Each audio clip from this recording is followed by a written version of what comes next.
Hello YouTubers, Alaska Prepper here.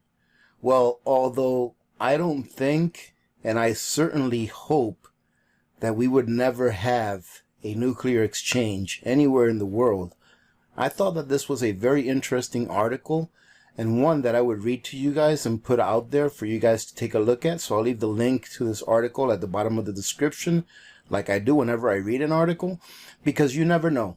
You know, some people live near nuclear plants and things like that, and what this article is about is 10 foods to grow and to eat that would help reduce radiation effects.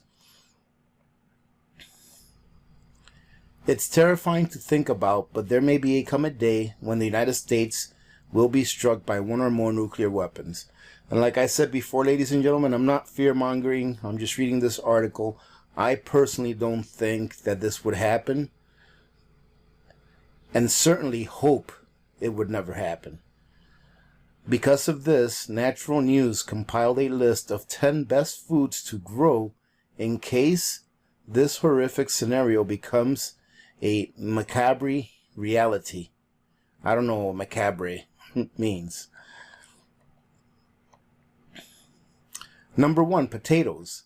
In the event of a nuclear exchange, one of the first organs that will be affected by the nuclear fallout and radiation is the thyroid gland. And a lot of people know that.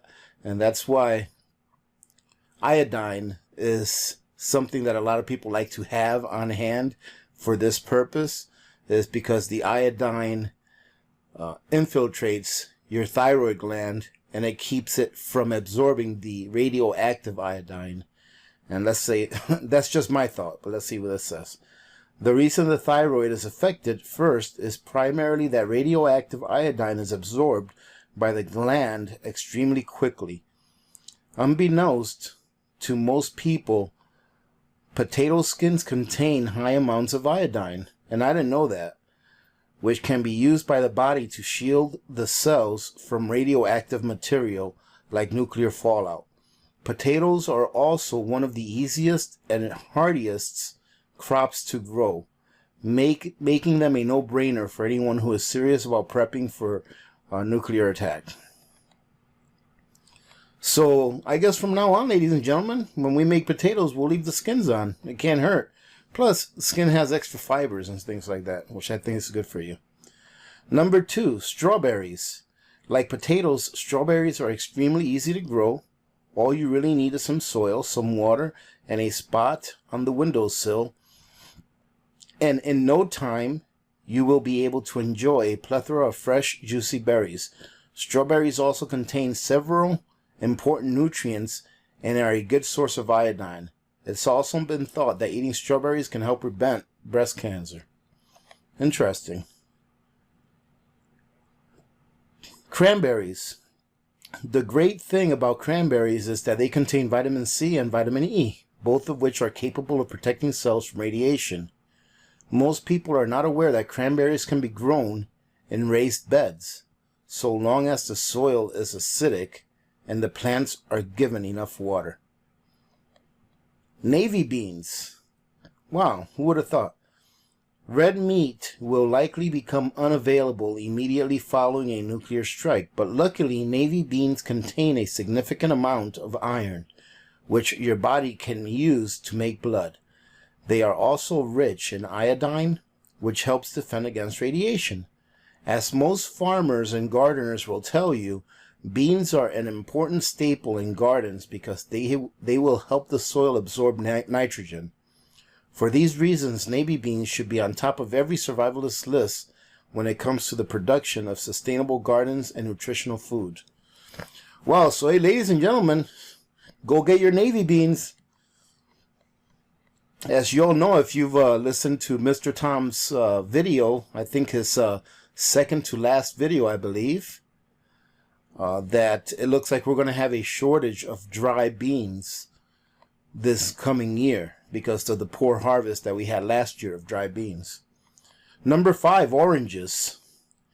Look no further than the orange for a healthy dose of vitamin C, which can be a lifesaver. Research has shown that vitamin C is capable of protecting healthy cells from radiation As a matter of fact, it has been revealed that workers at the Fukushima plant in Japan were less likely to experience DNA mutations after receiving vitamin C than those who did not.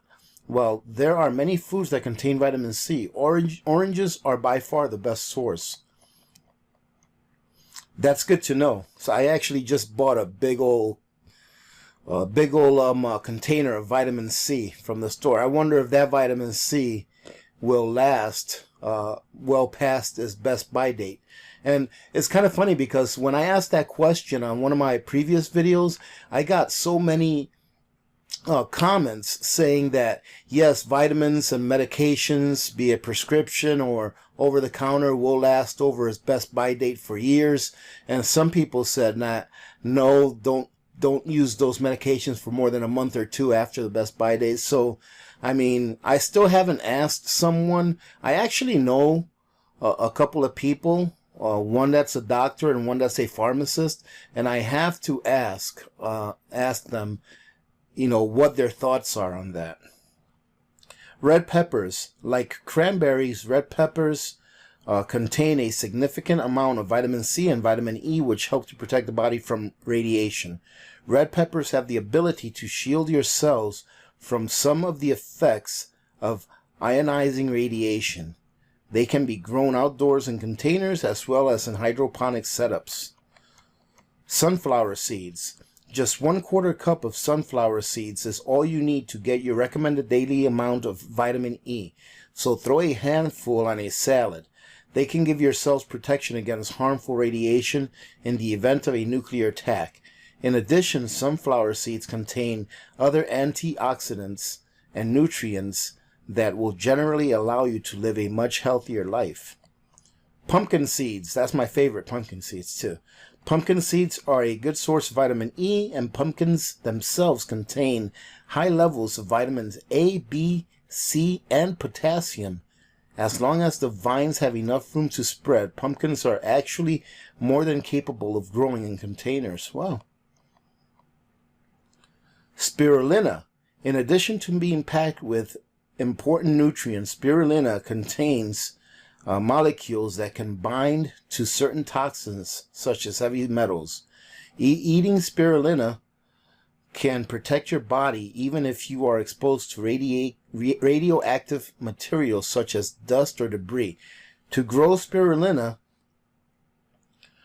all that you need is alkaline water, a source of light, and a bit of dry spirulina to initiate the growing process. Number 10, cocoa. And how about that, cocoa? Chocolate and its main ingredient, cocoa, contains, resveratrol, which is a molecule that has the ability to protect chromosomes from radiation damage. Even though food products like Hershey bars and Milky Ways have very little nutritional value, cocoa beans themselves can help you survive a nuclear attack.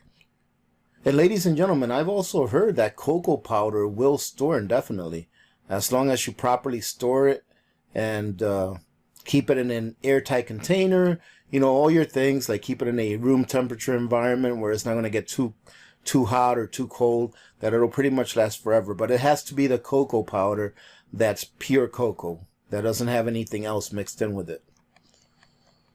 And finishing off here, one should consider prepping with at least a few of the above food items to help protect the body against the harsh effects of radiation. In the event of a nuclear attack, food will become scarce, and having a basis for preparation could make all the difference. And then it says here, this is for educational purposes only, not intended as medical advice, of course, and I concur. So there you go, ladies and gentlemen. Like I said, I'll leave the article for this down under the description, all the way in the bottom, if you guys want to take a look at it. I just thought this would be a pretty interesting article to read, because I've never actually heard of foods that can actually help your body be protected against radiation. The only thing that I've ever really heard of that would help your body to be protected against radioactive effects are using iodine, so that your thyroid can suck up the iodine and be saturated with iodine and not want to suck up the iodine that's radioactive. So there you go, ladies and gentlemen. I hope you guys enjoyed this this short video slash article reading, and I hope you guys are having a good day. Having said that, remember to be good to each other. When good people do good things happen. Remember to reach one, teach one, and repeat. If we all did this, the world would be a better place. And you know that it will be a better place. Many blessings to all of you and your families. This is Alaska Prepper, and I am out.